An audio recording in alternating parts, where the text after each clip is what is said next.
Janeiro se comemora o mês da visibilidade trans. Nós viemos até aqui, o centro da cidade, Praça Dom José Gaspar, em São Paulo, conversar com Ariel Nobre. Homens trans são pessoas que foram designadas mulher ao nascer, ou seja, eu nasci, viram uma vagina desse tamanho, me deram roupa de mulher, me vestiram como mulher, nome de mulher, ou seja, falaram que eu era mulher, eu tive que transpassar isso e dizer incansavelmente que eu sou homem, Ariel, no masculino. Então, transgênero é quem transpassa o gênero que falaram que a pessoa tinha que ser. E cisgênero é quem, de alguma forma, reforça o gênero que falaram que a pessoa tinha que ser. Ou seja, quem não é trans é cisgênero. Se você não sabe não sabia, né, o que é cisgênero, se você não sabe o que é cisgênero, você provavelmente é cisgênero. Eu sou homem transgênero. O Weber, tá ali, ele é um homem cisgênero. E eu sou o Ariel. Identidade de gênero não é a mesma coisa que orientação sexual.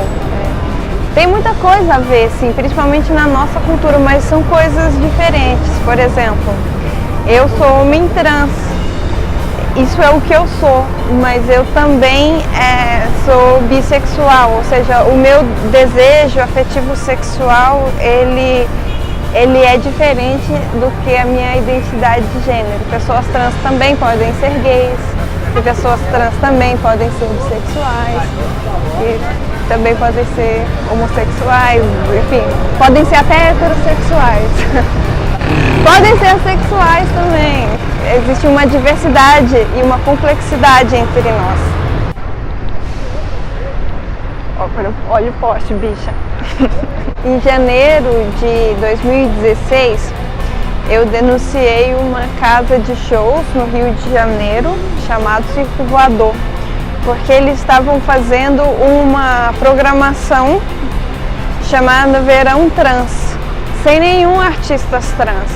Então eu convoquei as pessoas para irem lá na página e perguntar quantas pessoas trans tinham o Verão Trans, porque eu achei violento, porque de trás de uma programação que coloca pessoas trans sem pessoas trans, tem uma questão trabalhista aí, muito séria. Então eu vi isso e denunciei. Como era bem no início do ano, em janeiro, que é o mês da visibilidade trans, e eu fiquei muito vulnerável. E foi aí que eu entendi que se você está vulnerável no mundo, você está vulnerável nas redes sociais também. Porque as redes sociais fazem parte da realidade. Elas não são toda a realidade, mas elas fazem parte da realidade. Então eu passei todo janeiro, que é o mês da visibilidade trans, bloqueado, em 2016. Depois desse episódio, eu tive um grande cuidado de não de estudar o que é considerado obsceno e de não falar nenhum palavrão ou nada que o Facebook poderia considerar obsceno. Mas ainda assim, com todo esse cuidado, eu passei 30 dias, os primeiros 30 dias de 2016 bloqueados e depois 30 dias em 2017 e agora eu também estou começando o ano de 2018 por 30 dias, exatamente no mês da visibilidade trans, eu estou passando bloqueado. E isso é muito grave. Antes desse episódio, quando o Facebook me bloqueava, ele me mostrava a publicação, porque eu estava sendo bloqueado. Desde então, ele faz menção ao que seria isso. Por exemplo, nessa última, foi um bloqueio de... Ele não falou se era um comentário, se era uma coisa que eu postei. Pelo que eu vi, foi alguma coisa em comentário de uns 5 anos atrás, no início do Facebook, da minha vida com o Facebook. Foi difícil para mim ver aquilo e eu também achei que não foi justo. E eu não acho... É mais do que isso, é como se a gente começou um ano com tantas mortes, já teve tantos suicídios, 2 para serem mais exatos, um no Natal de um homem trans e há poucos dias atrás no Largo do Aroche de um homem gay. Eu tenho uma campanha de sensibilização contra o suicídio de homens trans e eu penso, por que eu que falo o ano todo sobre o direito à vida dos homens trans, por que no mês da visibilidade trans, eu sou considerado obsceno, ou seja, eu sou tirado da cena que se disputa as narrativas? Por que eu, que falo sobre o direito à vida da comunidade trans, o direito ao trabalho, o direito ao espaço público, o direito à vida, por que o que eu gostaria de fazer no Facebook, no mês da visibilidade trans, é o que eu faço o ano todo, que é falar sobre, educar as pessoas sobre as transidentidades. É isso que eu gostaria de fazer. Eu tenho algumas coisas para dizer e eu gostaria de dizer. Teve um momento da minha vida, quando eu mudei de nome, que eu fiz uma estratégia. Eu já tinha mudado de nome, já tinha falado para algumas pessoas, mas eu pensei assim, antes de mudar do Facebook, eu queria falar para algumas pessoas. E aí nesse processo eu vi que, na verdade, por um momento da minha vida, eu achei que o Facebook fosse o mundo, fosse toda a realidade. E aí, quando eu vi que, mesmo eu mudando no Facebook, as minhas questões em relação ao respeito ao meu nome e gênero, na verdade só tinha começado, não encerrou quando eu mudei ali. Ou seja, o Facebook não é toda a realidade, é uma parte muito pequena, inclusive.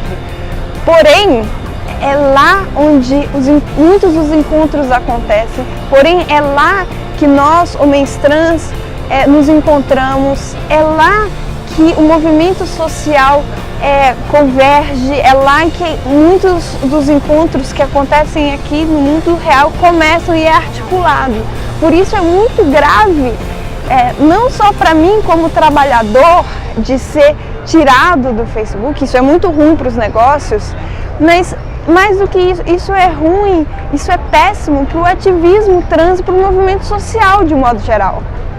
A nossa relação, eu estou aqui inclusive porque o Weber me viu no Facebook, foi no Facebook? Nas redes sociais, e aí a gente começou hoje uma amizade real. Então é uma desarticulação, eu sinto que é um vetor de desarticulação, que às vezes não tem a ver com uma pessoa ou uma instituição, porque isso está rizomatizado, a transfobia, o racismo, são questões, as desigualdades de gêneros, elas são estruturais, ou seja, elas estruturam as nossas relações. Se hoje o Brasil mata a travesti do jeito que mata, é porque a gente conta piada de travesti que mata a travesti. A gente fala das travestis de um jeito que exclui sistematicamente as travestis do meio social, e no caso dos homens trans, nos suicidam de forma sistemática, porque o suicídio não é uma questão pessoal, é uma questão social. Então nós, homens trans, nós não nos suicidamos, nós somos sistematicamente suicidados. Eu morro com a família de sapatão. Sem morte.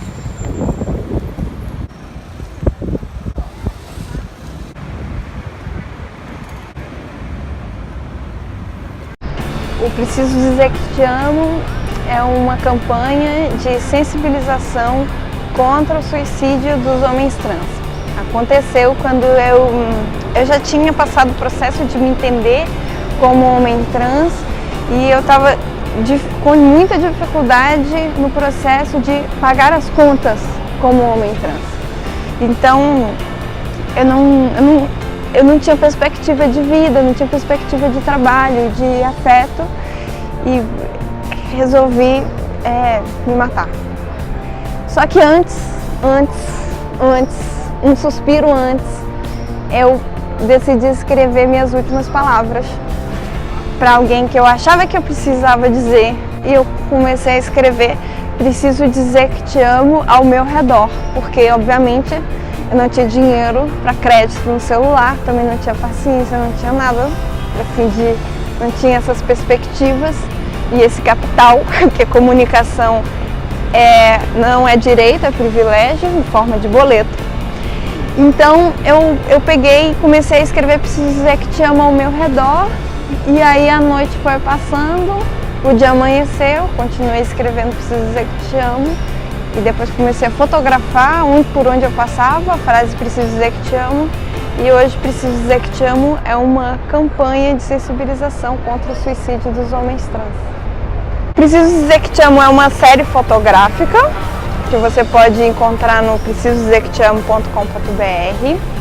Também ganhei um edital para transformar em um documentário sensível sobre esse processo. Participei do Melissa Meio Fio também, declamando o Manifesto pelo Transviver. Foi um desfile do Original Favela, beijo Original Favela. E é isso, sigo escrevendo pelo mundo, preciso dizer que te amo, para fora e para dentro.